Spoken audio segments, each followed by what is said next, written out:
আমি আছি আমাকে তোমরা ছিল আমি এখানে কাজ করি। আজকে আমি তোমাদের একটা রোগ সম্পর্কে স্বাস্থ্য শিক্ষা দিব। তোমরা হাম রোগের নাম শুনেছ। হাম একটা ভাইরাস জনিত রোগ। জার্মান মিলেস নামও এই রোগ পরিচিত। হাম সম্পূর্ণ একদম প্রতিরোধযোগ্য একটা রোগ। হাম তোমাদের বাড়িতে দেখবে যে বাচ্চাগুলো মানে ছোট বাচ্চা আছে, ছোট বাচ্চারাই বেশি হাম রোগে ভুগে থাকে বেশি।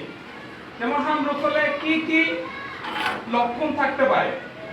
শরীর ম্যাচম্যাচ করে, হালকা ব্যথা লাগে, চোখ ফুলে যায় এবং পুরো শরীরে দানা দানা বিছি উঠে বা দানা দানা একদম কতগুলো লাল লাল ফুসফুসের মতো ফুসফুসের মতো কতগুলো জিনিস দেখা দিলে, এইসব লক্ষণ দেখা দিলে বাচ্চাকে কি করা যাবে না, বাসায় রাখা যাবে না। দ্রুত সাথে সাথে কি ডাক্তারের শরণাপন্ন হতে হবে। এছাড়া এই মেসেজটা মানে এই বার্তাগুলো তোমরা তোমাদের পরিবারে যারা বড় আছে তাদেরকেও দিতে পারো। যদি তোমাদের পরিবারে কোনো একটা বাচ্চার এইসব লক্ষণ থাকে, যদি বাচ্চার শরীর জ্বর থাকে, ম্যাচ করে, হালকা ব্যথা লাগে, চোখ ফুলে যায়, চোখ লাল হয়ে যায়, নাক দিয়ে পানি পড়ে, শরীরে ছোট ছোট লালচে দানা ওঠে, তাহলে এই বাচ্চাকে নিয়ে কি করা যাবে না, বসে থাকা যাবে না। আমরা প্রাথমিকভাবে ধরে নিব যে ওই বাচ্চার হাম রোগ হয়েছে, কিন্তু এটা তখনও একদম আইডেন্টিফাই করা সম্ভব না যে এটা হাম রোগ। আমরা প্রথমে ডাক্তারের কাছে নিয়ে যাব।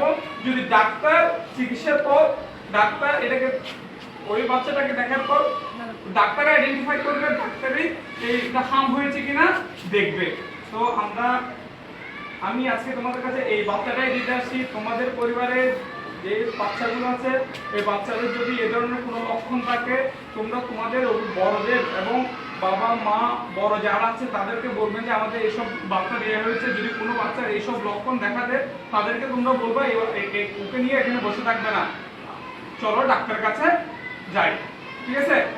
আর একটা যদি কোনো বাচ্চার হাম রোগ হয়ে থাকে তাহলে ঘাবড়ানোর কোনো কিছু নাই। এটা সম্পূর্ণ একদম চিকিৎসাতে ভালো হয়ে যাবে যদি আমরা বাচ্চাটাকে খুব তাড়াতাড়ি চিকিৎসকের কাছে নিয়ে যেতে পারি।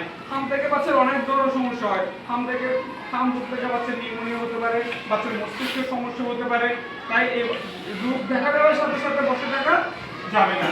আর যে বাচ্চার হাম হয়েছে তার চিকিৎসাধীন অবস্থা বাচ্চাকে প্রচুর পরিমাণ তরল খাবার খাওয়াতে হবে এবং বাচ্চাকে নিয়মিত গোসল করাতে হবে, বাচ্চাকে স্বাভাবিক খাবারগুলোই দিতে হবে। তাহলে তোমরা বুঝতে পারছো হাম হলে প্রথমে কি হয়, শরীরে কি আসে, জ্বর আসে, শরীর ম্যাচম্যাচ করে, ব্যথা লাগে, এই জ্বর 2-3 দিন বেশি থাকে, আবার কমে যেতে পারে, চোখ ফুলে যেতে পারে, চোখ লালচে হতে পারে এবং শরীরে কি ছোট ছোট দানা আছে লাল হয়ে যেতে পারে। বুঝতে পারছো লক্ষণগুলো তোমরা? যদি তোমাদের বাড়িতে বা তোমাদের আশেপাশে তোমাদের প্রতিবেশী কারো কোনো বাচ্চার এই ধরনের রোগ হয়ে থাকে বা এরকম কোনো লক্ষণ থাকে, তাকে চিকিৎসকের কাছে নিয়ে যেতে বলবে। এবং এছাড়া বাচ্চাদের 9 মাস মানে 270 দিন পূর্ণ হওয়ার পর হামের টিকা দিতে হবে এবং দ্বিতীয় ডোজটা বাচ্চার 15 মাস থেকে 18 মাসের মধ্যে দিতে হবে। যদি আমরা বাচ্চাকে সময় মতো টিকা দিই তাহলে এই রোগ সম্পূর্ণ প্রতিরোধ যোগ্য। তোমরা বুঝতে পারছো? তাহলে তোমাদের বাসায় আশেপাশে বাড়িতে যেসব বাচ্চা 9 মাসের মানে বেশি দেখতেছো বা 10 মাস হয়েছে বা বাচ্চার 15 মাস অতিক্রম হয়েছে, তোমরা জিজ্ঞেস করবে আপনারা তাদের বাচ্চাকে টিকা দিয়েছেন কিনা।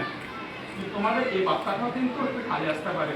ইনকেস যদি ওরা দিয়ে নাও থাকে তাহলে তোমাদের সবাইকে ওদের এটাও স্মরণে আসতে পারে। তাহলে তোমরা এখন এই ক্লাসে বলতেছো, তোমরাও পারো এই মেসেজটা সবার মধ্যে ছড়িয়ে দিতে। সবাইকে ধন্যবাদ। তোমরা একটু মনে রাখবে, ঠিক আছে?